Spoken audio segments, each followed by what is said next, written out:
Ready? Ready? What up? Late ill kid at OneYoungsta, hold it down, bringing that StreetGeek and NERDSoul. What is up, my people? Today, all year, coming with another wonderful episode of That's Right, You Best Believe It, Beats, Vibes, Life. You know what I'm saying? You ain't got to check your set. You know what I'm saying? We switching things around. Things have been going on, but don't worry about it because everybody will be back sooner or later.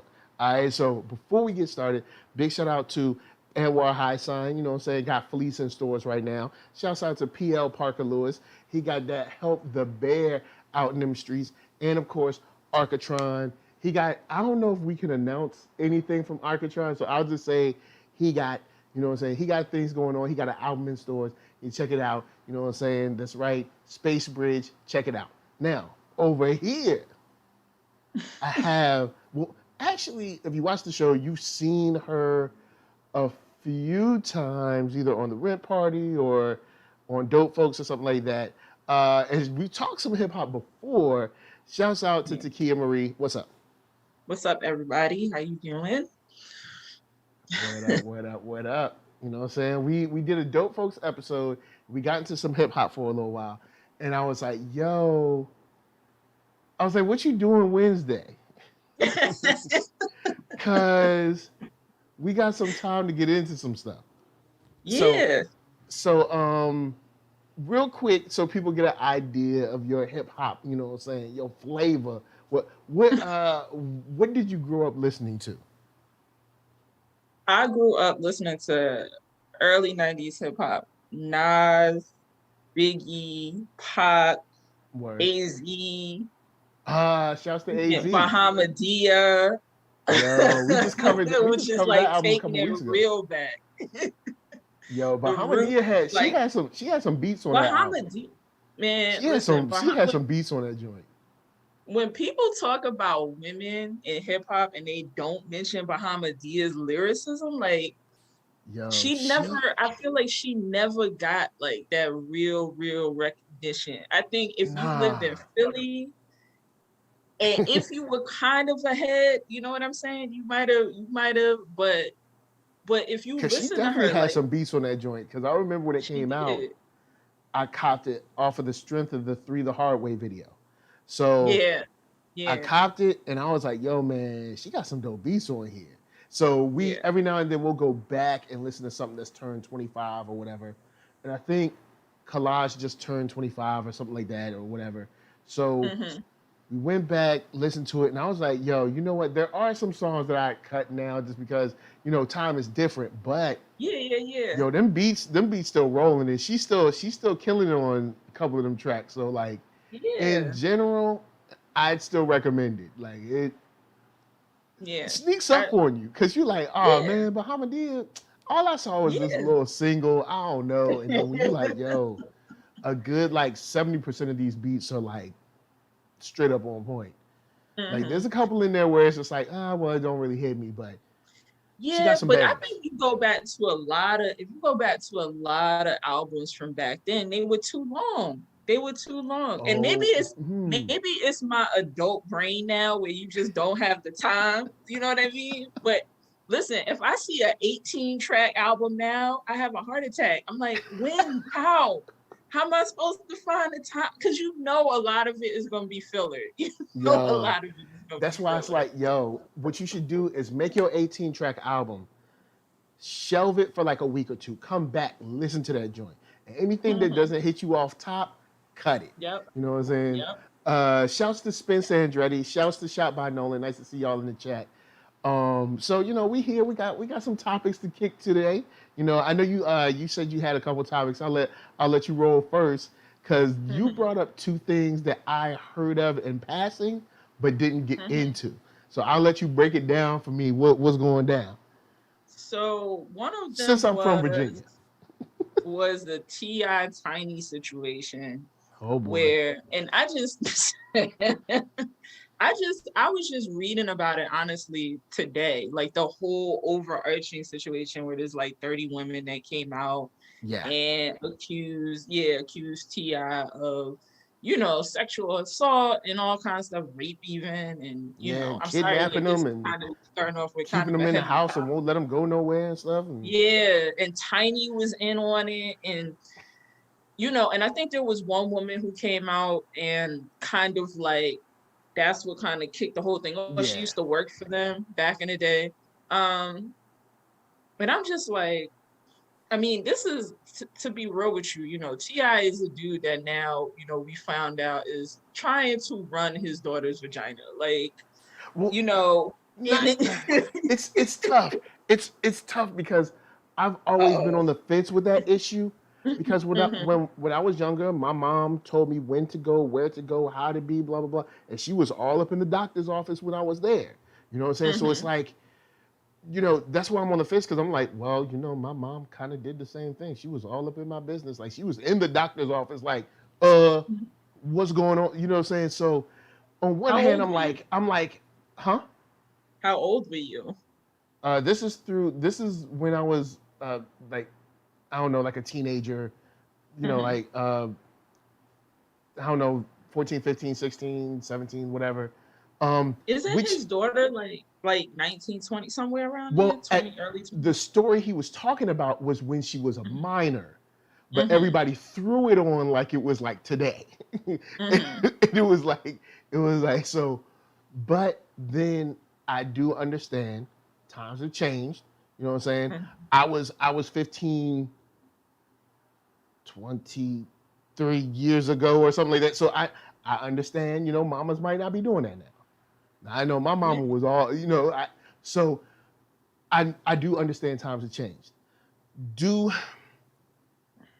I think it was maybe an overreach? Yes, but then I also have to grapple with the fact that if he, at least from what I've heard between statements from him and Tiny, is that she would kind of be sneaking around, sneaking out, and they didn't really know what was going on with her sexually, so they had to be a little overbearing. So with that in mind, if he didn't check up on her and Shorty ended up with babies, they'd be talking about T.I., why you ain't watching your kid? So it's I grapple with this like, how loose or strong should you hold on? I mean, especially since I got a little one now. It's not a girl, but it's. I know, because I ain't gonna front, I probably do the same thing. If his daughter turned up, 14, 15 with a kid, I'd be like, yo, man, why you ain't watching your kid? I'd probably be the same one in that same camp. So it's, I don't know. I'm on the fence with that one, honestly. Now, the kidnapping women, I ain't on the fence on that. So let's divide this topic into two. So let's talk about the thing with his daughter, and then let's talk about him kidnapping women, which is kidnapping people. Crazy thing to talk about side by side. But so with his daughter, right? With his daughter, this is the problem with it. There's like for me growing up, I grew up around, and this is probably the reason why I like hip hop and all that kind of stuff. I grew up around a lot of boys. And there was always this thing of how boys are treated sexually versus how the girls in the family are treated when it comes to sex. It's two different things, right? And part of the problem is, dudes, I'm gonna tell you this for all the dudes watching, your daughter's gonna have sex. She is going to have sex. Yeah. The way to deal with that is not to be trying to check, was her hymen broken and all that kind of stuff. Like being in the doctor's office, like, you better not be out there having sex. You better not be out there having sex, because I guarantee you that it's gonna push her to doing that more. You teach your daughter to be safe the same way you would teach your sons. The same way you would teach your sons. And so the problem with this issue is that it's kind of a sexist issue, because you listen to the things that T.I. rap about. He don't expect this from men. Men could get a girl pregnant just as much as a girl could get pregnant. Men can catch diseases just as much as a girl could catch diseases. And my wife and I brought this up on Black Together. We were like, yo, we had to remember that our boys' bodies are also sacred. You know what I'm saying? Like, because it's like we spend so much time like, oh, protect the girls, don't do nothing with the girls, don't touch the girls, and it's like while your son is getting molested by your best friend. So it's like, Exactly. you know what I'm saying? It's like Exactly. boys' bodies are just as sacred. You got, so, but yeah, T.I., Exactly. T.I. out But there, he ain't helping his case. Exactly. And so we teach it, it's the discrepancy in how we teach each other, because boys are taught like you should, like as if you should be running the streets. You should be trying to get anything that will spread their legs. You know what I'm saying? And that is not right either. And so, for his daughter, it's a little bit weird to, as a father, I think, to go beyond just, you need to protect yourself. You need to be safe. These are the things that can happen to you. And be now, would it have been better like, if he had, if like Mama was doing it? Would it have been like better or still? No, like, but because I mean, they're both women, so they both got the the same things. You know what I'm saying? I'm just saying. I think. I think coming from a woman would have handled it better, because I think men are taught you need to protect your daughters from having sex ever, or at least until she's like 35. And that's crazy. That's crazy, because you expect, people be proud when their sons are having sex early. People be out here proud, and a lot of for it nothing, goes, but proud for nothing. But yeah, I know what you're talking about. A lot of it goes to the difference in how you treat and how you're teaching your sons and your daughters. And another thing, the sons that you're teaching differently, these are the men that we as women have to now deal with in the street. You know what I'm saying? And there needs to be, you need to like figure out a way to teach your kids and make it equal, because the same thing that can happen to girls can happen to boys. And so I think that was like the major overarching issue with that. Is it's a little bit weird, fathers, when you act like you're like you the protector of. Well, I mean, we are supposed to protect the family, but I get what you're saying. You get what but you get, she's going to have sex. I just need y'all to understand that she's going to have sex. Well, I mean, I think they know that. I think it's more of a, I mean, even my mom would tell me, like, even way back then, they'd be like, don't you bring no baby home. Like, so this is even before T.I. was born, you know what I'm saying? Yeah. So, so it's always kind of been around. But shouts to Tyler Bennett, he asked, at what age does she belong to the streets? I don't think she should ever belong to the streets. No. She shouldn't belong to the city. Exactly. But yeah, so all right, so we covered that. T.I. the daddy, he out the way. So now new stuff. That doesn't look well when somebody is accusing you of kidnapping and drugging and assaulting, keeping them in the house and stuff. Yeah, what is going on? What is going on? What are y'all doing? All right, so this is. I hope, because we covered this like when it first came out, when they were first kind of like talking about, and I was like, okay, when T.I. first did that IG live where he was like walking around his backyard or whatever, and I was just like, all right, look, I hope this ain't true. Well, it's bad either way, because if it's not true, that means that these women went to a crazy length to try to take T.I. down, and I don't think T.I.'s that important to try to take down. But no diss, T.I. You just, I mean, it's not like come on, man. It's not like you're the Shredder or like a Terminator or something. Like, you ain't got to do all this. But if it's true, then it's like, yo, so y'all just been kidnapping folks, like grown people? Hold up, you're kidnapping people that ain't kids. Like, that's a whole, like, yo. And Tiny, I hate to say it, Tiny, I hope this ain't true. You got enough stuff going on. I saw that Escape versus. She didn't look well. All right, you got enough stuff going.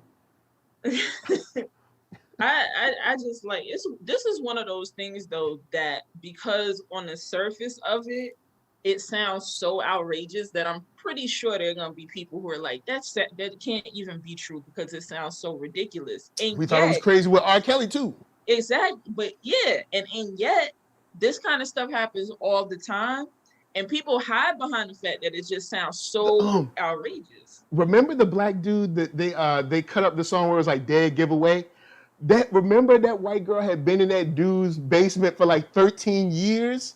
Like, yo, like this stuff be happening because he was like a white girl went into a black man's arms, dead giveaway. And then of course they took it and remixed it. But it's like, yo, because he was like, he was telling the news, he was like, this guy's borrowed my lawnmower. Like I've ate at his cookouts before, like, and you don't know there's somebody in his basement needing help. You know what I'm saying? It's like, this is crazy. This is like, so this stuff happens. Like, this stuff happens. And imagine the guy that was living in that working class neighborhood did not have T.I. money. Oh, sorry, T.I. plus Tiny money. All right, that's, I don't know, that's a lot. I don't know how much they got, but it's more than just a regular working class guy has. And this stuff it's possible. This stuff happens, and it's even more ridiculous, I think, to think that 30 women could just come out of nowhere and all have the same story. That's what's ridiculous. To just think 30 women is just gonna come out 30 with the is same a lot. story. Like, come on, man. Like, and this 30, is why this now you're getting into like Cosby numbers, even though people with the Cosby, I know, don't come at me. I understand. There's people over here and there's people over there. But I'm just saying the amount of women. He has binders of women that say and these guys get away with it because people are like, no, there's no way. The woman's gotta be lying. But here's well, I guess because it just seems so crazy. Like, you think about yourself, like, would I kidnap someone? You're like, no, I wouldn't do it. And it's like, no, but other people are crazy. Okay, I'm gonna tell you why it's not crazy. All right. And this goes into a conversation, I think, especially when it comes to like men and women, black men and black women, right?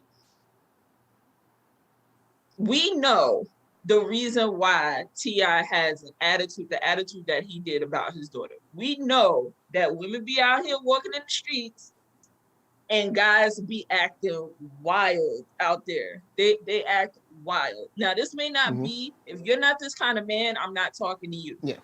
This is for the ones that I am talking about, and the ones that you guys know that, especially if you have daughters, you teach her certain things because you know how men can be. I can't tell you how many times I've been walking. And you never know where you're gonna be.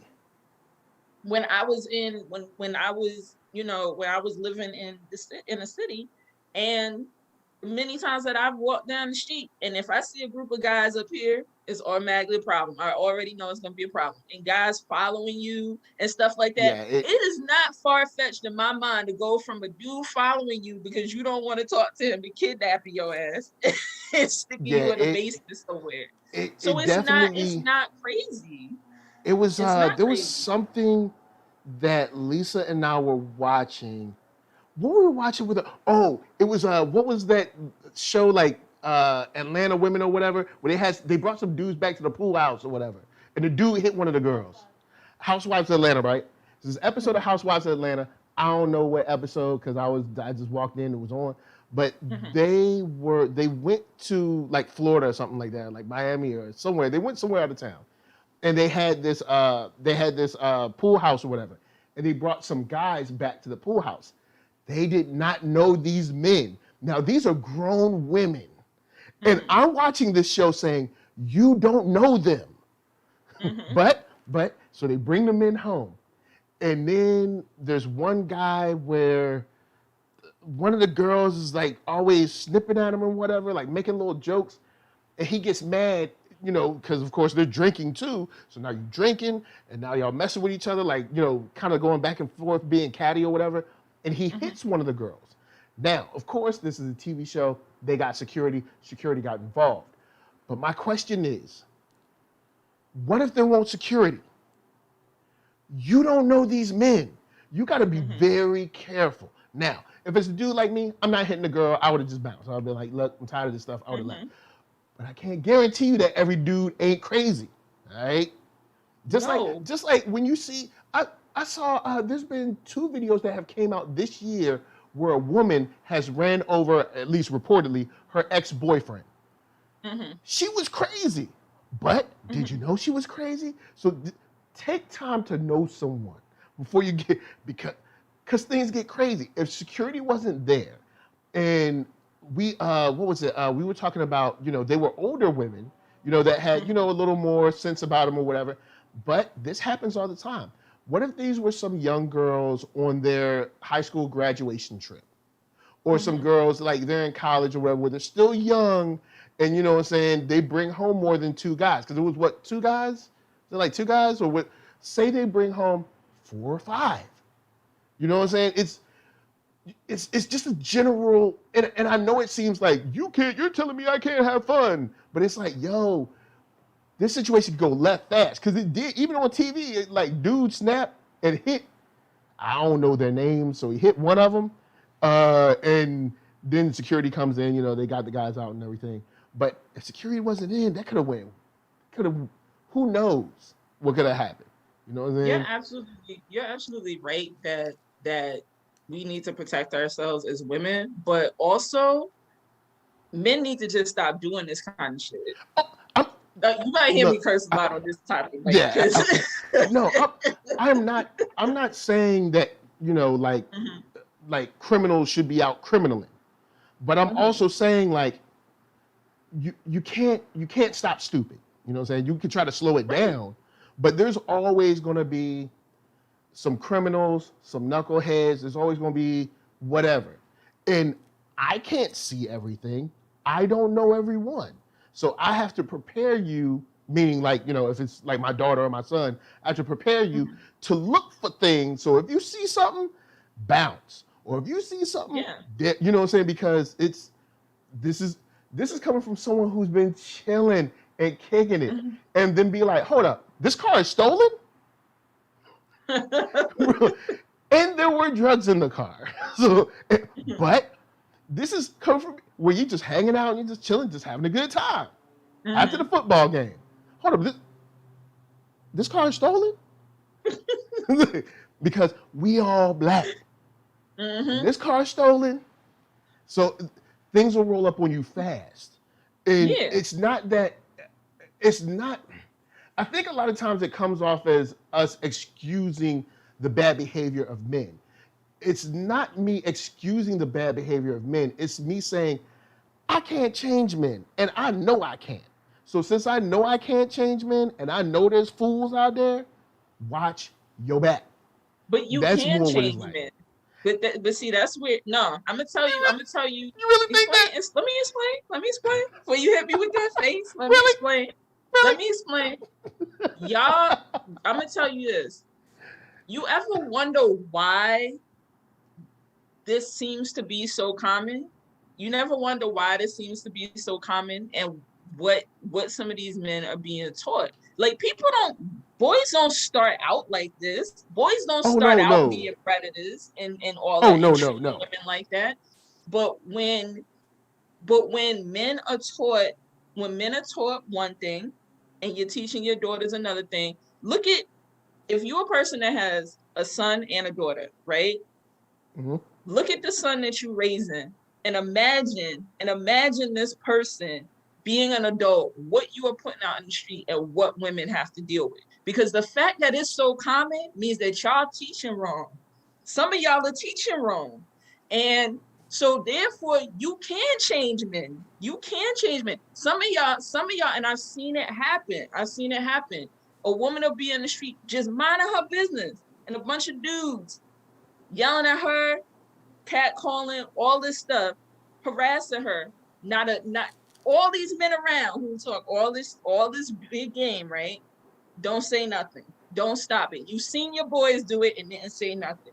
You seen dudes in the street do it, didn't say nothing. You seen this stuff happen. So yes, you guys are responsible for each other.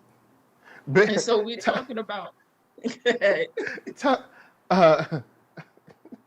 Shot by Nolan says stolen whip with drugs in it sounds like VA all day. See, shot by Nolan, you from VA too, so you know. Yeah, man, look, it happens. But Like for instance, with me, I've been in a situation where people that I know, and I'm like, yo, man, you know that y'all wilding, blah blah blah, because when I was raised around a lot of older black men, like my grandfather's age, and I remember being told at a very young age, like maybe 12 or so, to be careful when you're in groups of men because P makes N's go crazy. That came from my great uncle.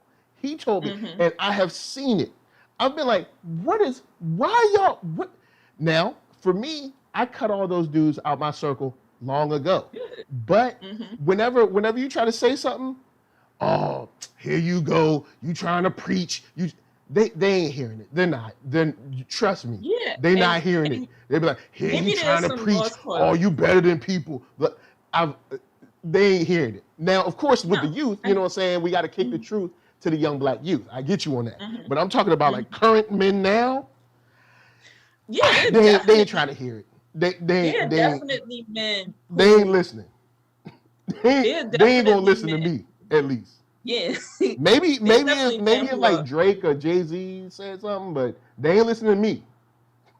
There are men that are lost causes. But I promise you that I've been in a situation where, you know, a dude will be talking reckless, and if another man step up and be like, yo, you need to chill out, all of a sudden he got respect for women now. The dude that was talking reckless, really? all of a sudden he got respect for women now.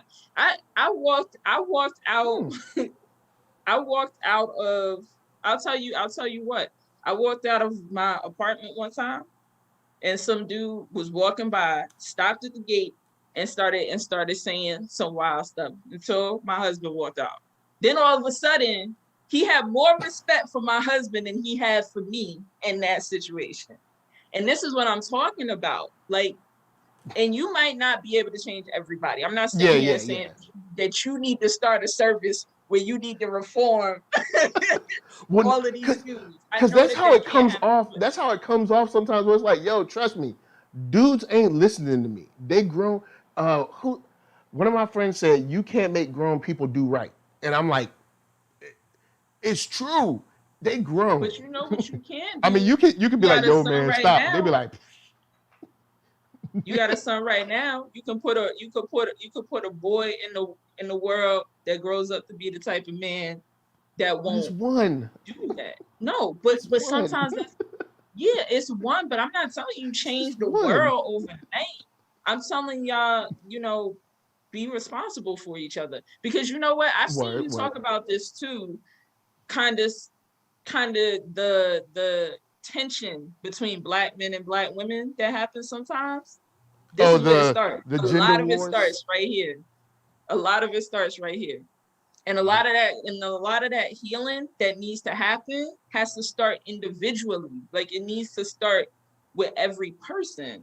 Now, this is outside of hip hop, but when it comes to being outside of hip hop, this is well, no, not this story because this is T.I.'s doing it, but I'm a reference. Monique just last week tried to be responsible for everybody, and she was told, "Shut up." I didn't hear about this. So what happened? Because I didn't hear about this. So Monique, last weekend, I think. Last weekend, Monique had a Instagram live where she was like, "Hey, you guys have given me the role of auntie, so I just wanted to say like, hey, you know, love you guys, all that good stuff. But I've been seeing women, you know, with bonnets and pajamas, you know, either at the airport or at the supermarket. Is this where the bonnet thing started? This is where the So and it wasn't like a mean tone. It wasn't angry. She wasn't like cursing and going crazy. She was just like, hey, you know, y'all my queens, you know, I want us to, you know, take better care of ourselves, and you know, that kind of attitude, you know what I'm saying? Like let's you know what I'm saying, let's take care of ourselves and have more of a better outward appearance when we represent ourselves in the streets. People won't try to hear it. And it was about as nice as it could get. And they told her she needed to mind her business. But at the same time, the response that she got was very similar to the response I would get without like high school, college years, when I would tell people, like tell dudes like, yo man, stop this or stop that. Yo, why you preaching? Oh, you better than everybody. Oh, you perfect. That it's the same, except it's coming. I mean, it's different words because it's women talking to women, but it's the same energy, kind of like, mind your business, don't worry about what I'm doing, I'm gonna do my thing, kind of thing. And I was just like, we can't be responsible for one another anymore. I mean, we can, we should, but I don't think that's what we want anymore. At least I don't think so. You mean like just? I mean, we collectively, social media and all that kind of stuff. Yeah, like just the way I things think are now. Collectively, I don't think we want it no more. Well, I don't know the Monique situation. If that's where the bonnet thing popped off, which is that's where it came from. Come on, like it wasn't pretty for Monique. It wasn't good for her in these streets. And like when I heard it, I was like, oh, okay, cool, word. I see where she's coming from, no doubt. I've seen it out there. I know what she's talking about. And then what I thought was kind of like a nice argument to be like, hey guys, I see this, blah blah blah. They won't try to hear it. They won't. But you know what I think goes into the Monique situation, and if she's telling Black women don't be wearing bonnets to the airport, outside the class, blah blah blah. Yeah, is that for so long, just wearing a scarf, wearing a do-rag, wearing a bonnet was looked down as not just you shouldn't go out in public looking like that, but something is wrong with you as a Black woman for looking like this. But yet, white dudes and do-rags is all good. It's all good. I was with a friend of mine. It's not all good. No, like, it's not. But white media be trying to make it look like it's all good, but we hate that too. But they wouldn't get, and this is where it comes from. It sounds like perpetuating the same hate that Black women get all the time for doing things that are natural for us to do. So when if a white girl wears a scarf, oh, it's cute. It's cute. When H&M or Urban Outfitters or whatever to come out with their hair ties, remember when you would get your hair. I see where you're going with this. All right, okay. Yeah, get their hair twisted. They would have. So basically, when white women are ready to do something, when white women are ready to do, I guarantee you, if white women started wearing bonnets in the street, nobody would have anything to say. Nobody would have anything to say. They would try to. They would definitely coming at them like, oh, when we was wearing them in the airport, it was a problem. But now Karen out here in the airport in her bonnet and her silk scarf, and now it's not an issue. Now I ain't gonna do these Karens too wrong. I try to do that on lounging, and I know we're gonna get back to the hip hop in a second. But Karens don't do bonnets.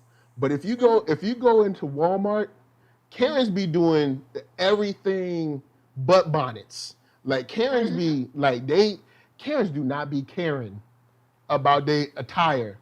It's something about Walmart that just makes Karens just be like, psh. Like they just like, psh. We don't care. Like, but slide that to the side, back to the TI and everything. Do I think he did it? I don't know.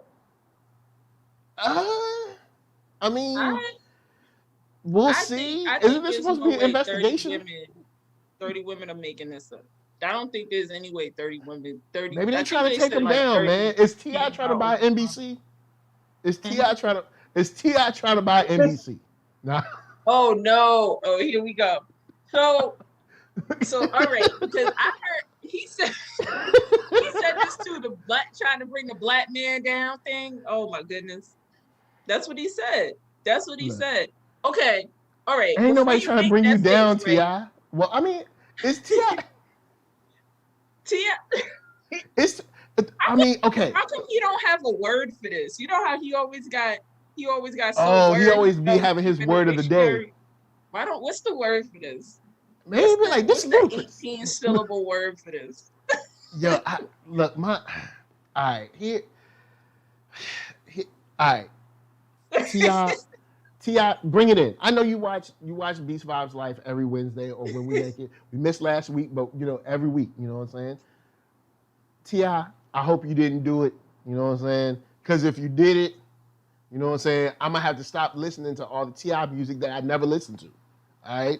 So and then Tiny, you gonna have to go to jail too. If both of y'all go to jail, who gonna raise y'all kids? Huh? Did you think about that? Huh?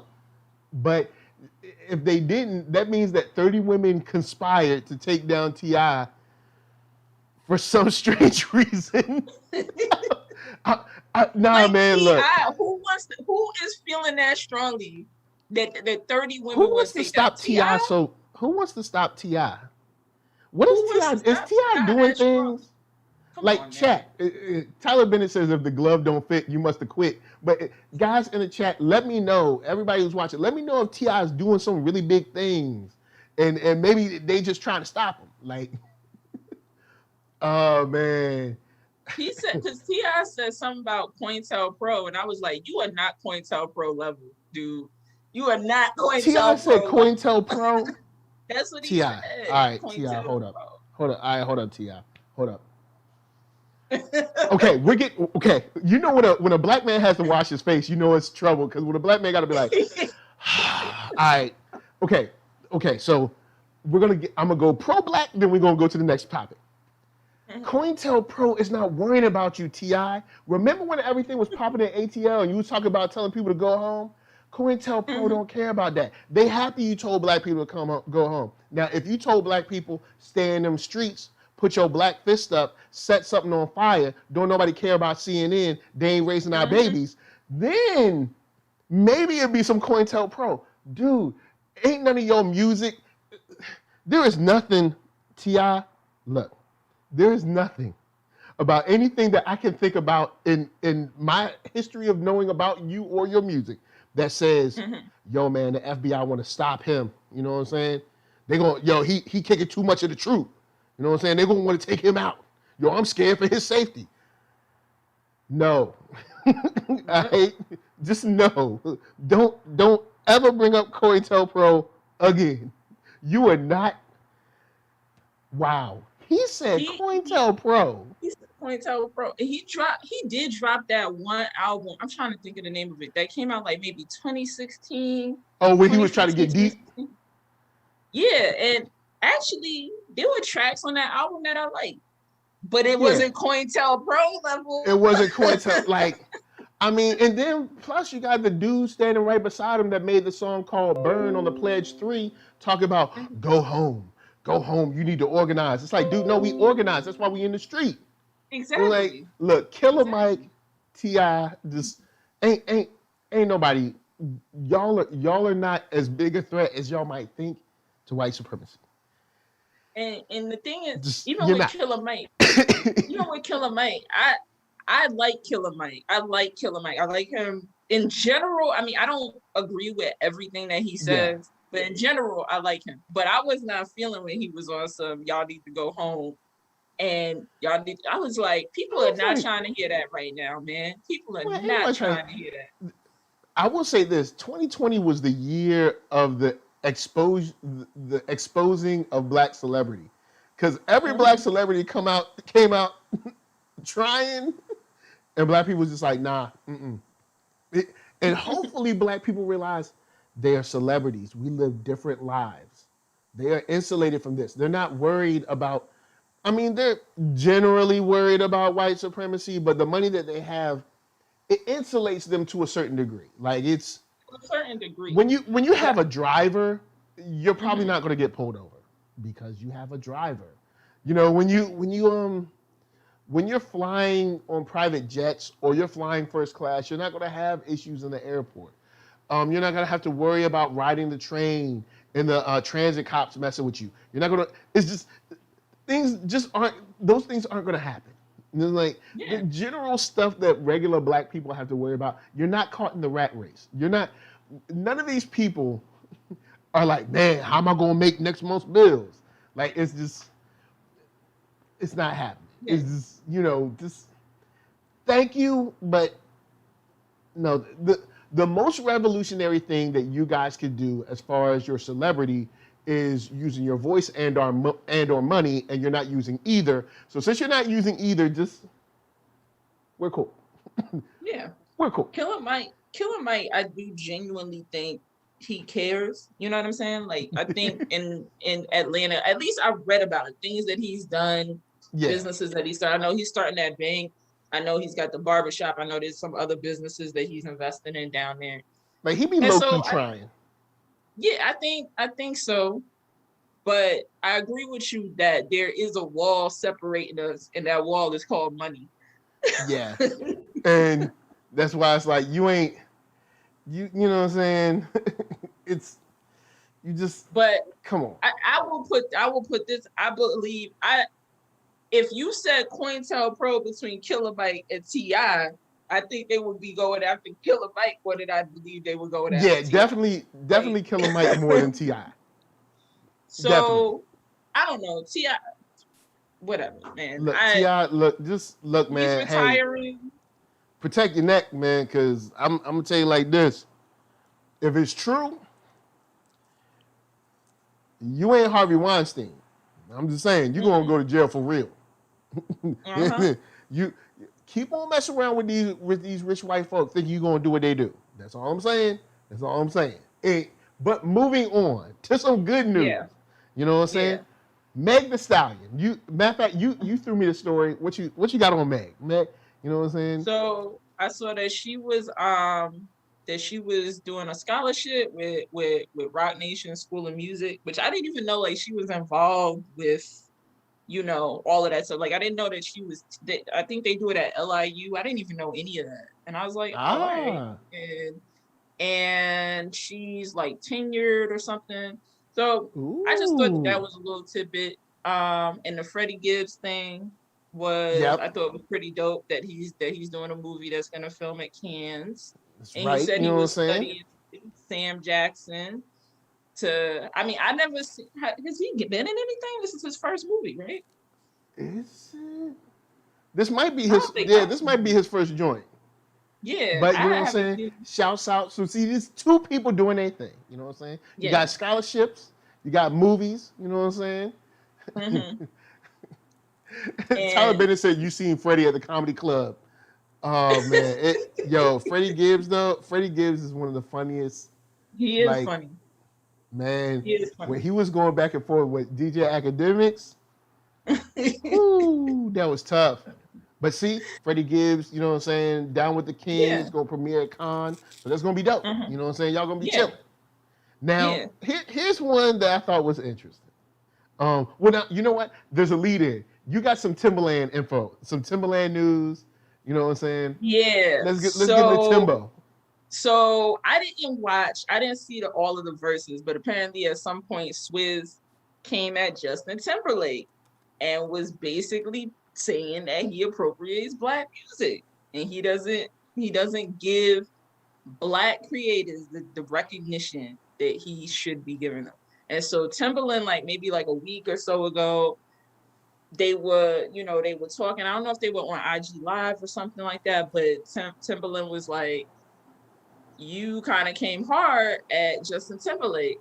And I felt like Swizz kind of, for the sake of keeping things, amicable, that's his friend, that's Timbaland is his friend. Yeah. He kind of backed off and didn't really say what because he was then was like, oh, well, it wasn't, it's hip hop and, we got love for Justin Timberlake. It wasn't nothing against him. And I was like, it's not hip hop. It was the truth.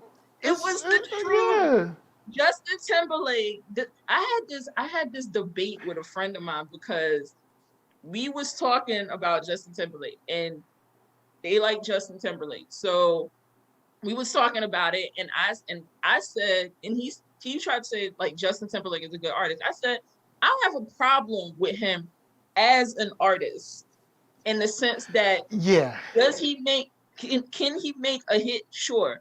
But at the end of the day, Justin Timberlake is where he is because of Black people, because of Black producers, because of a black fan base when people was giving him a black card and he was front row at the BET Awards, Bruh. like all that All stuff. right, so that's why Justin Timberlake is where he's at.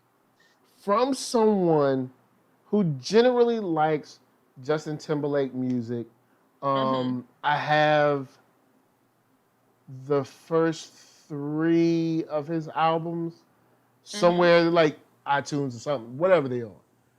So I generally like the music.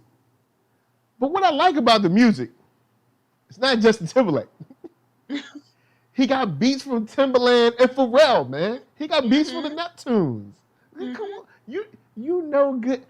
That's what I really like. Now, has Justin Timberlake ever done anything to me? No, he hasn't done anything. I haven't seen him do anything, I guess, egregious besides rocking cornrows and trying to wear.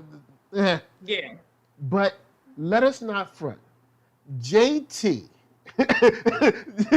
Shabbat Nolan said, remember when JT had the cornrows with the rhinestone bandana?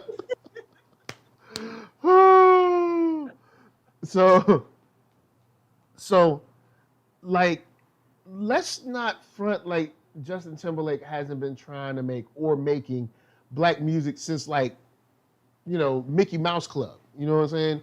Like, dude has been, he's essentially kind of like an amalgamation of like a Michael Jackson baby and some R&B and hip hop kind of energy around it. He's never really done anything egregious, but to act like he's not making black music. Come on, come on, man. I'm from VA, so come on, Timbo. Like, I don't know if I would go so far as to say if he's like a culture vulture. I don't know if I go that far, but if you want to take into consideration that Swizz is like, yo, he don't give no hands up. He don't help out no other black creators. You could say, yes, he is a culture vulture because he comes in, they ain't creating none of this. They ain't even assisted creating any of this. So he comes in, uses the music up, don't never give nobody no features, no handouts, no nothing. Now I know somebody be like, no, Jay-Z was a feature. Jay-Z was like a kablillionaire before he featured with Justin Timberlake. And so was Drake. So I'm not going, don't stop it. Like, so if you, I'm a holler at Tyler in a second. So to his credit, yeah, Justin Timberlake definitely has gained all of his fan base, all of his energy off of black music, easily. Because I remember when he first came out, and I was mad because I was like, whoa, ho. I think you were Usher's spot, my dude. And I was like, but then I was like, man, them Timbaland beats, man. Let me go and like, get this album. I was like, song was it NSYNC that featured on that song? Remember Black? Remember that group Black? Oh yeah. Black? And remember they had that song, and there was, I feel like it was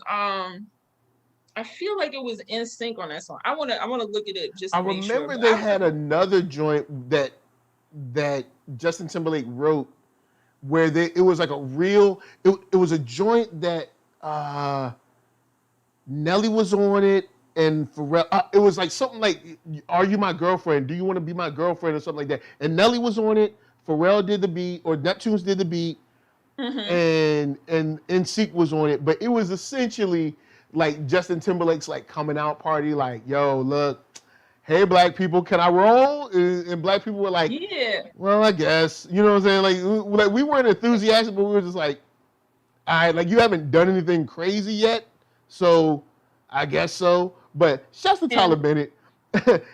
Tyler Bennett says, a ninja owning JT's music is a whole bit within itself. Then said, VA Ninja's been selling out to the poor whiteys. VA raps, but they save. If it wasn't for Pharrell, we wouldn't have Tyler. That's right. Tyler, the Creator, is heavily influenced by Pharrell and Kanye. Like, heavily. Like, you can easily hear it. Let me bring it back to NSYNC for a minute, because I wanted to make this point. On that song with Black, I distinctly remember, I think it was Bring It All to Me, and I distinctly remember lyrics that was like, What was it? You feeling my my baggy jeans, my Timbs, and my thug appeal? Remember that? NSYNC was Thug singing that. appeal. My Thug thug appeal. appeal. What are you talking? My Yo. Timbs, my baggy. NSYNC got the thug appeal though? They said something like, it's all for real. You feel it? my Timbs, my baggy jeans, and my thug appeal. Thug appeal, man. What? Real appeal. Come on now. What are we doing here? Singing this. So you telling me that black music don't factor in? You telling me hip hop black music? You telling me Timbaland, Pharrell didn't factor into that success and give y'all that crossover you needed? Especially Justin Timberlake. Come on, man. And this stuff is dangerous, mate, because right now, to this day, people, there was a article written by, I think, Variety or whatever, that said that still label Elvis the creator of rock and roll. What? And this is why that kind of stuff is dangerous, because in the year 3050, Justin Timberlake might have created hip hop for all we know. Yo, no Variety did not write that in the year of our Lord 2021 that Elvis created rock and roll. Like, what? You know what? With that said, I'll ride with you. I'll ride with Swizz. Good point. They definitely we gotta call it out. Like, look, Justin definitely rose to fame through hip hop music. You know what I'm saying? Hip hop music, through black music in general, black music in general. And this is not saying he was like, yo, look at Eminem. I'm about to get mines. Yeah, and I think he's a good artist. Do not get me wrong. Yeah. I think he's a good artist. But to Timbaland's credit, one of the things Timbaland was always really good at is taking an artist, seeing what about them has potential, and molding them.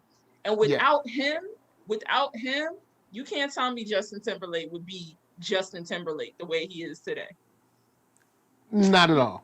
Like, if Justin Timberlake, because what was it? The most recent Justin Timberlake album, he tried to do it like Man in the Woods, like yo, I'm gonna do my white music. Flop. Yeah. You know what I'm saying? Nobody. Yeah. So it's like, yo, it's the same singer, it's the same vocals, it's the same lyric, or maybe not same lyrics, but the same lyrical, I guess, ability or whatever. So it was always the music, and I think, without knowing him personally, I think it kind of hurt JT when the album didn't do well, and he had to deal with the fact that it's the music, B. Like, nobody's it's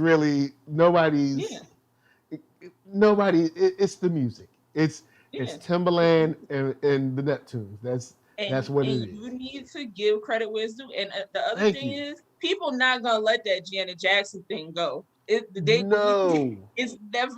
never gonna be let go.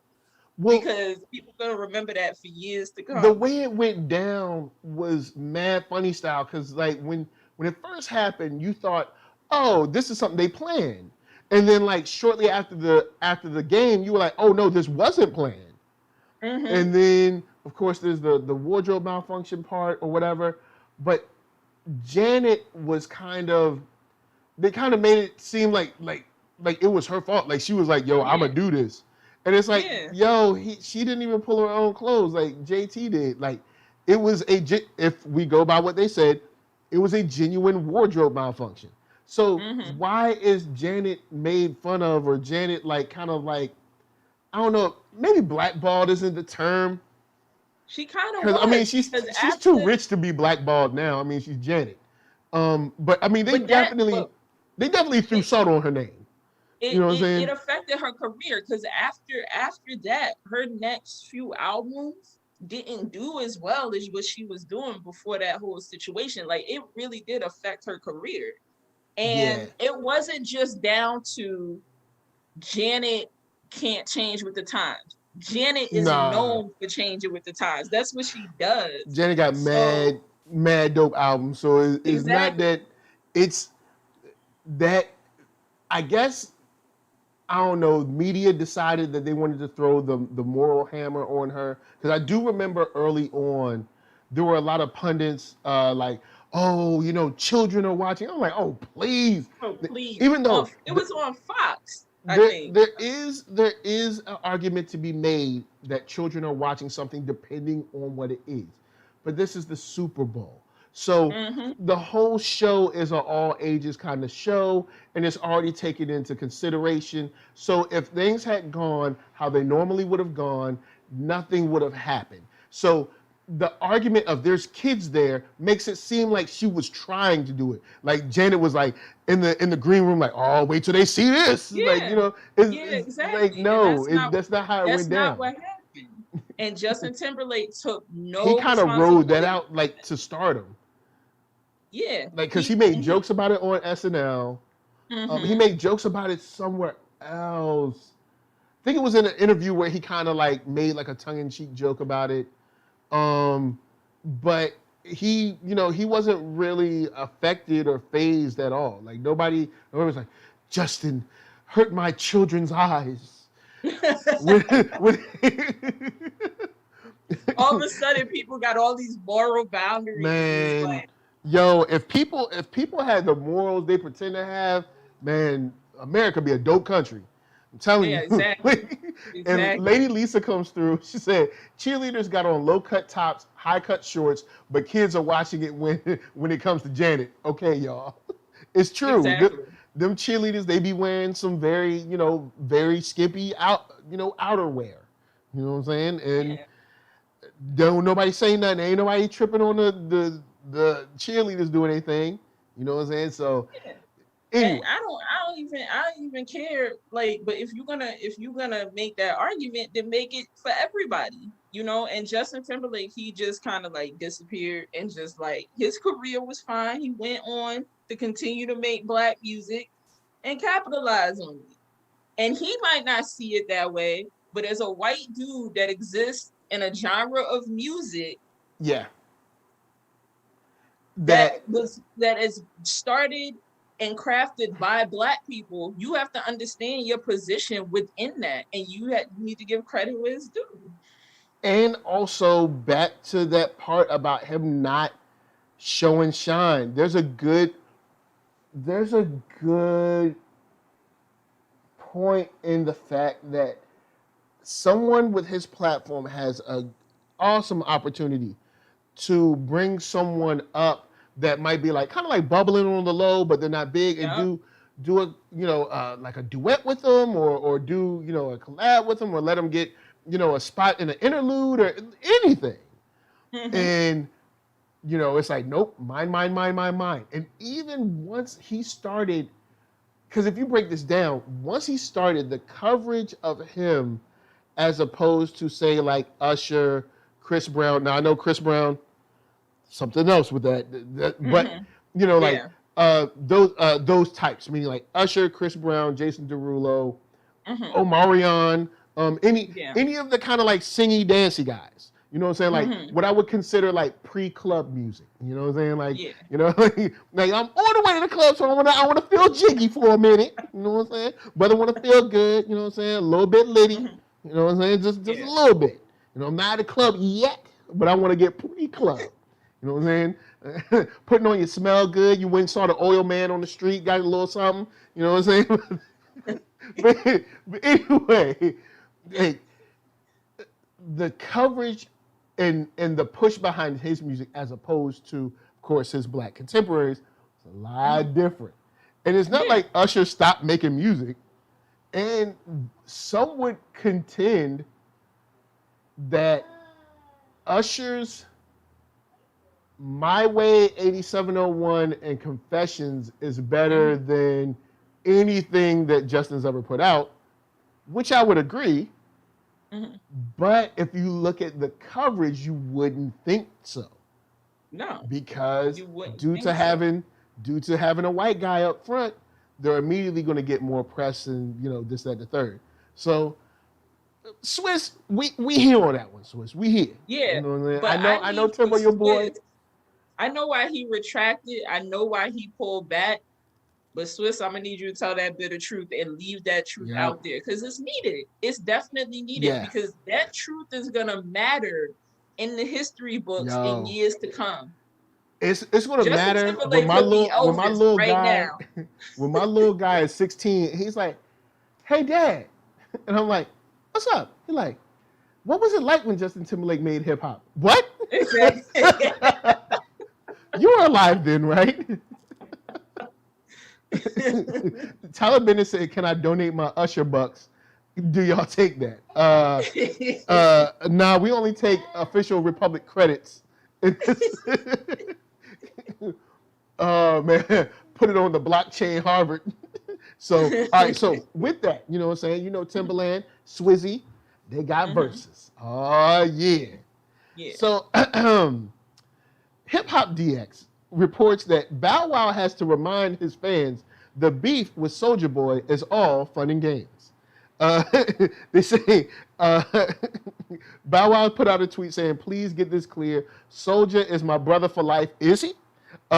We will never end life beef.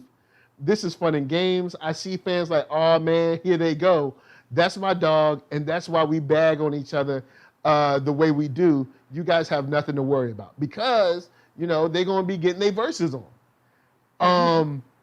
When it comes to verses and Soulja Boy and Bow Wow, are you interested in Mr. 106 in Park versus Superman? Are you interested in that at all? Absolutely not. I have zero. I feel like it'll be a walk down memory lane, but I don't know if I could do maybe like the first couple songs, but I don't know if I could do the 2-hour segment or whatever. Yeah. Because there are gonna be some songs be like, oh yeah, you know what I'm saying? But I don't know, man. I'ma just look at it as Soulja Boy as just being the real start of giving rappers credit that is not due at all. You know what? That is the memory lane that I'm gonna walk down. All right, because Soulja Boy does represent a very fixed point in hip hop's timeline. Yes. And so Soulja Boy comes out, Superman is huge everywhere. Has the dance with it. He started the dance craze stuff too. So it's weird. Soulja. Tyler Bennett said Soulja stole his lane from Lil B, but go ahead. Lil B, really? That's true. Like I forgot. I kind of forgot about Lil B, but Lil B he's right. He was around that same, you know what I'm saying? He was around that you know what? I guess that could be an interesting argument. The Lil B argument. Yeah. That could be an interesting argument. Yeah. But Shot by Nolan said Soulja gonna be telling stories we don't care about. Yeah, Soulja Boy, I mean, fine, the dances, the all that kind of stuff, fine. Because there's some artists that's just what they do. They do their thing and then that's it. But I feel like there's a distinct point where it became, who cares if you can rap? Who cares if you can make actual good music? Are you topping these charts though? Are you making this money though? Are you rolling up in all these cars though? And that I think has, it's not like it was new. I'm not saying Soulja Boy put that in the game, but there is, like you said, there's a distinct fixed point where everything turned. Yeah, and it was made way for a lot of other things. It's weird because it was this energy around, it was this weird energy kind of like, you know what? It was kind of like a disco of hip hop where it was like, it was just like, yo, this music, like, yo, let's just dance and get money. And so even further than what the Jiggy era was, but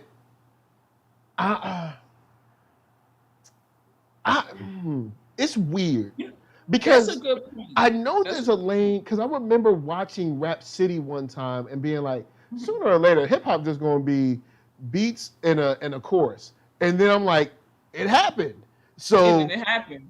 So, you know, I guess I'm not surprised, but it's weird in a way where there was also like this disrespect that came along with it. Where, well, to Soulja Boy's credit, there was a lot of heat coming his way too. Yeah. I don't want to defend Soulja Boy, but to his credit, there was a lot of heat coming his way. But there was this Soulja Boy, when that came in, there was this energy of like, I don't care about history, I don't care about the greats, I don't care about you know, any person that paved the way, I don't care about none of that. But one could ask, was it like that because there was kind of like this energy towards him real early, or did he always have it like that? Was he always kind of on some like, I don't care about none of y'all kind of stuff? Yeah, I mean, it really, I agree with you. There was this disrespect that kind of came along with it. Like, I recently saw like Offset said that Migos made trap music go pop. And I'm like, trap music started way before y'all. When did he say that? He said that, I don't know, I don't think it was within the past. Unfortunately, T.I. would like to have a discussion with you. Exactly. But unfortunately, T.I. is a little busy right now. T.I. is a little busy. He needs to lay low for a minute. But you see, what if I could talk, if this whole thing with T.I. wasn't going on, he would have been the first person I brought up to be like, hey, T.I. like him, David Banner, like exactly. They'd be like, what do you mean we made what? And that's what I'm saying. There's this whole thing of like, I'm hot right now. I'm what's hot right now. Yeah. And I'm not standing on the shoulders of anybody. I got here by myself. I made this all by myself. I don't like that. And I don't like that at all, because you did not get here on your own. You did not. There's so many people that came before you that opened a lot of these doors. Like some of y'all that are independent artists and know rappers that are independent and are making their money independent, doing their distribution independent or making deals with smaller companies. You know why you were able to do that? It's not just because the landscape of music changed and the internet and social media and all that. It's also because you had artists who was taking these wild 360 deals and getting slapped in the face with losing their publishing, losing their masters, losing all this stuff, for you to be able to come along and say, I'm not going to do that, because they hit that, you know, they had that pain, they had to deal with that, and then turn around and teach the people who were coming up, look, this is the game the record companies play. Don't do this. And please because don't do of this. that, you able to make better business decisions, not because you woke up with this knowledge. and then like Shot by Nolan said, did Gucci and Jeezy die? Like like it's like Offset, come on, man. Like I wonder who was interviewing him. That's why they don't let NERDSoul do these shows, because I can't stop my face. Like I'd be like, hey Offset, how you doing? And he'd be like, I'm doing good. I'd be like, all right, well, what do you think about your music? And he'd be like, hey man. He'd be like, we made trap music go pop. I'd be like, and someone take a long gif of me like, you're doing well. You're doing well. But trap music actually was popular before you guys came out. Exactly. Know this. The definition of pop music. Who got left off Bad and Bougie? It's like y'all did not start the trend. Y'all did not start the trend. And trap music, like the sound may have changed over time, but trap music was way before y'all and popular at the time that it came out. Matter of fact, the same argument that people have about Migos, very similar argument happened when trap music became popular, and then everybody wanted to say the South was ruining hip hop. Remember that? Everybody wanted to say, I remember when the South was the worst thing in the world, And I was just like, and you was right in the middle because being from Virginia is like, if I north, if I south, what am I doing? Yeah, because VA is definitely south because they'll let you know. Yeah. They will let you know you're in the south. But then, but I know you then must have had some musically, there's so many people traveling. You know what I'm saying? Especially when it comes to like HBCUs, we get a lot of people from north coming down to go to like Howard, which DC, which is Northern Virginia. Then you got like Hampton, you got VSU, VUU, you got Norfolk State, you got, so you have all these, all these schools that a lot of people come from north. So you get that kind of energy. Then you get a lot of people coming up. So you get that. So I remember like the candy coated paint with the 30-inch rims and craziness. But then I also remember like, yo, son, come on, son. You know what I'm saying? You about to shine, kid. So see, I'm hurt. As a New Yorker, I'm hurt by that. I feel like do you have Tim's on down below? I gotta put on Tim's before I'm like, yo, son, you know what I'm saying? We're gonna do our thing. Killing it, son. That ass, son. Believe that. Nah, I mean? But then you get a whole bunch of like Maine. We get a lot of that. Because of course you got country VA and then you got kind of like big city VA. So there's like this weird mesh of like north, because so you can easily go down the street and hear Nas out of one car and then Crunk out of like the very next car. And it would be like, huh? It was just like very, very weird time. But I remember people were like, South is messing up everything. South is ruining everything. And I don't know if it ruined anything. I mean, I don't think it ruined. I don't think it really ruined anything. I mean, things changed, definitely. The only thing that can really ruin hip hop is the energy of like not caring, which there are some artists that definitely have that energy of like, I don't care about the history. I don't care about those that came before me. I don't care about the craft of the music. I don't care about none of that. I just want to make money. And that showed in, I remember somebody was on Sway in the morning and they were trying to like freestyle, but they were having a little trouble. I'm not gonna say their name, but they were trying to have a little trouble. And even Sway was like, "You just out here having fun, right?" Like Sway was just like, "You just having fun, like it's because you got nothing." So because they don't really care. So it's definitely one of those things with Soulja Boy where he's iconic and historical because he represents a very definite turning point in hip hop. But I don't think he'll ever get the credit for it because he's a clown. He's a clown. Yeah. Like, dude's a clown, man. Soulja Boy hasn't done anything to me. You know what I'm saying? I mean, Soulja Boy, I mean, hey, God bless you. But he does some clown stuff. He does clown stuff. Remember when he had a video game system? Oh, snap. I forgot. Goodness. Oh, man. This dude had like the PlayStation Soulja or something like that. Like the Soulja box or something. It was essentially an emulator with his name slapped on it. Like it was, I was like, man, I got an emulator. I got games. I can go play Dreamcast right now. Like But I never thought the South ruined hip hop. I just thought that and you know what, I would get kind of a lot of slack from this being from New York. Like I would get some slack for saying no, the South is not ruining hip hop. Artists did, because let's be honest, there's some northern artists that were trash too. Y'all just didn't want to admit that they were trash. Man, and but you telling me you gonna talk about Outkast in the same way you would talk about, you know what I mean? That you would talk about Outkast in the same way that you're gonna talk about everybody else? Like there's definitely a Southern sound that I like.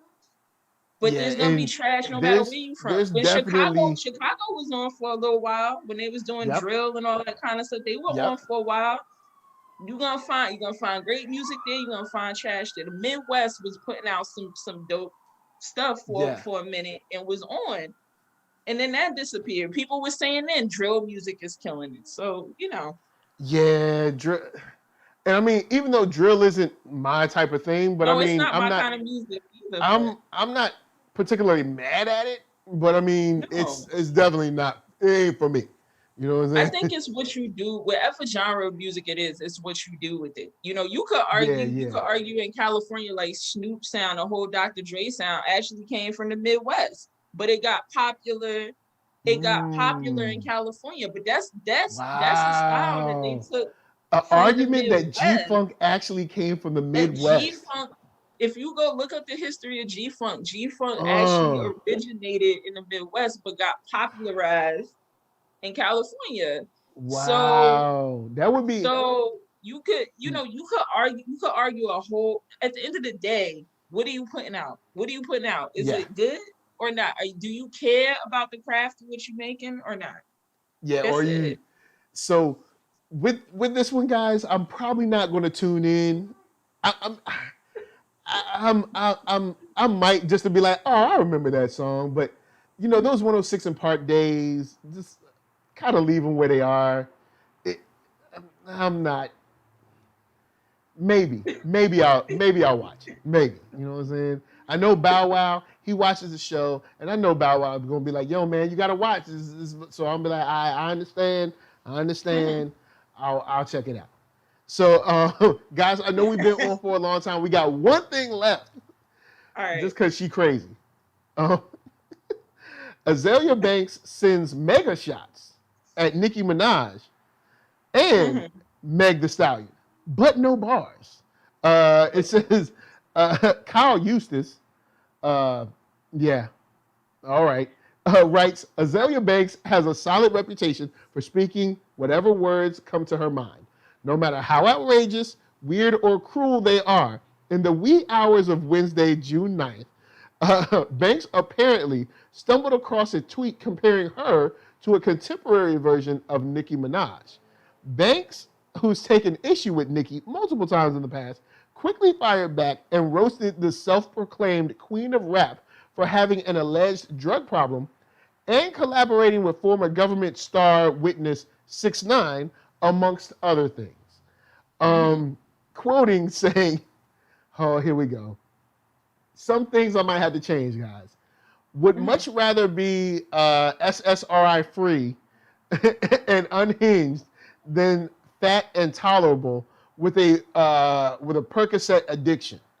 Then says, Barbs keep forgetting Nicki is blacklisted for mocking the Vatican on live broadcast TV. Ken Ehrlich canceled her a long time ago. And, you know, people ain't too happy. And she continues, saying, I would never be Megan Thee Stallion, she wrote, because I would never lie about getting shot in the foot to gain public sympathy and capitalize on the protect black women narrative conveniently when Breonna Taylor's untimely demise is national news, just to then release a horrible album. Meg got some joints that I like, but she has zero diversity. I'm a human and an artist. I am not a commodity. That's a lot. That's a lot there. Okay, now. Okay, so. How did she jump from Nicki to Meg? Look, you know Azalea's hammer be locked. All right, it'd be like. Everybody getting sprayed. Okay, all right. About Nicki, I'll handle the Nicki stuff first. Let's talk about the Nicki stuff first. I don't know why she don't like Nicki. I really don't get it.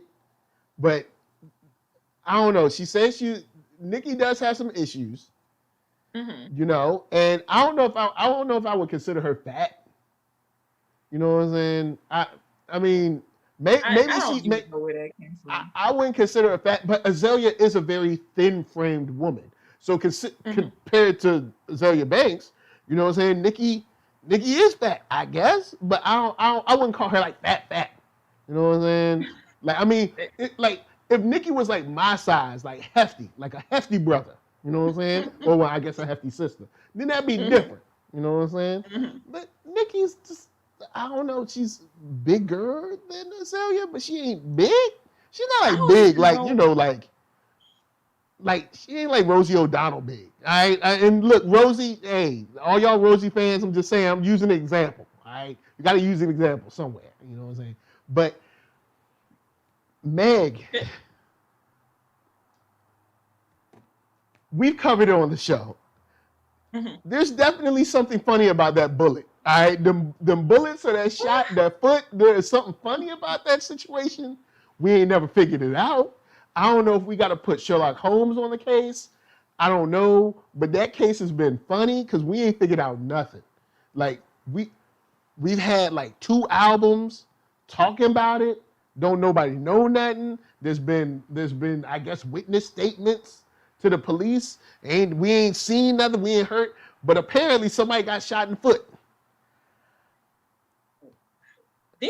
Didn't what's the guy? Which dude was she dating again? That did it. Tory Lanez. Yeah. Tory Lanez with the crazy hairline, with the patchy. Yo, that joint. Look, man. Look. Hey, look. Tory, just go bald, son. Join the crew, son. Like, all right, for real. Said, yo, like, look, I see my hair. If I was to grow it out, like, you know what I'm saying, is my dad's hair. Like right here, it's gonna be mad thin. Like it'll grow, but it's gonna be wispy. All right, it's gonna. That's what you're gonna get. So I just bald it, man. Just bald it down. That's all you gotta do, Tory. You ain't gotta be trying to braid up hair in the back. Just just bald it up, man. Just bald it up. You be good. Or maybe you can like comb it to the front. Or he could like maybe kind of have a fro that kind of like who's the homie from Amen? The Jeffersons. You know what I'm saying? Maybe get like a little kind of fro that kind of like go around. But Sherman Hemsley, yeah. But just go bald. But back to the story though. But I don't think that story was fake, because for the simple fact that Tory Lanez came out and apologized for it. I believe why would he apologize? But then he kind of took it back. And then he apologized, but then he kind of took it back. Because then he talked about it in his music. Apologize for something. You shoot somebody and you didn't do it. You apologize for it? Look, maybe he felt the pressure. I don't know, man. All I know is when you shoot somebody, you go to jail. That hairline, he did. You go Takia, one of the people that be looking at mugshots, be like, "Oh, he did that." Like even though I've done it too, I've watched the nightly news and be like, "Oh, he did that. Oh, he did." You don't want me to be a judge. Look, I've watched Law and Order Mad Times. I watched the show All Rise, all them shows. If somebody come up in court and I'll be like, guilty? I'm like, hey, guilty? You're going down. Look, you better don't come in here looking mean. If I see a face tattoo, a neck tattoo, any thug life or anything, jail. I'm going straight. I'll be like, because I know you did it. Thug life people shoot people all the time. That's why you got thug life. Like, people that have thug life aren't like, I don't know, not shooting people. So it's like, yeah, you did it. I don't know. I just don't think why would you say, what are you apologizing for? He come on. Like people. But it's weird because he ain't going to jail. He's supposed to go to jail if he shot somebody. And she said, all right, from her story, they're going back and forth in the car. There's some kind of argument. She gets up to leave the car. He grabs his bodyguard's gun and is like, plaka plaka at her feet. You know what I'm saying? Maybe he was like, dance, puppets, dance. I don't know. That just sounds... The image of that just sounds funny, but why? I'm sorry. I just keep going back to why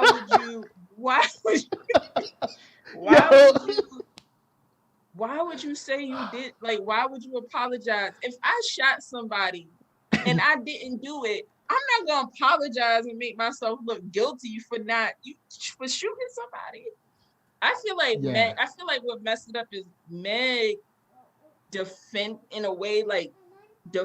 not defended him, but tried to keep him from going to jail.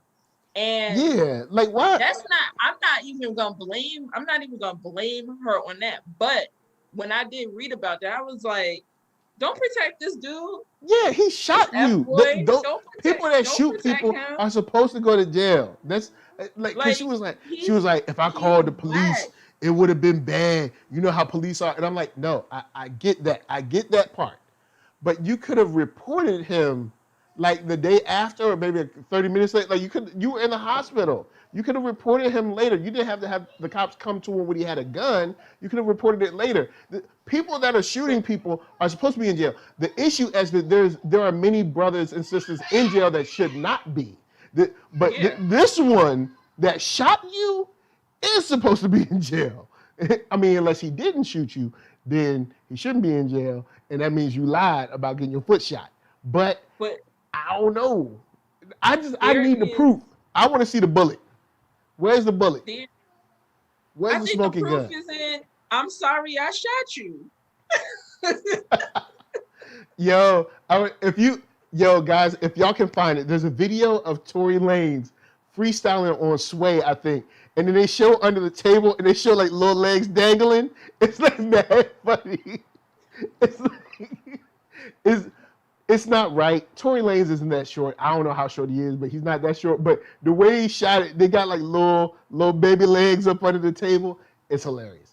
But with that said, guys, we solved it. We solved the case. All right. He said he was sorry for shooting her, so he shot her. All right. The end.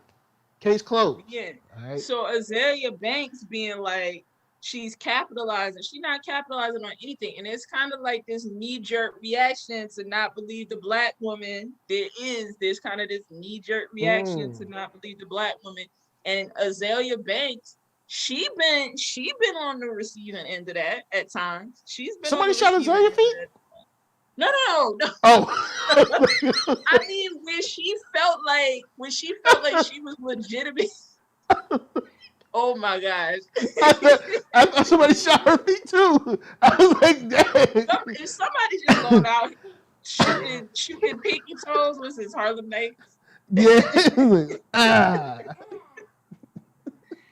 Oh my gosh. But like when she felt like she had a legitimate reason for acting the way that she did and people was all on her. Now, I feel like with Azalea Banks, a lot of the time, it's like, yeah, but you're not really looking at your actions. Like Azalea be wilding. Yeah, you're wilding. Like she out there, and it's a trip because she actually has some songs that I'm like, yo, man, this joint a little bop, but.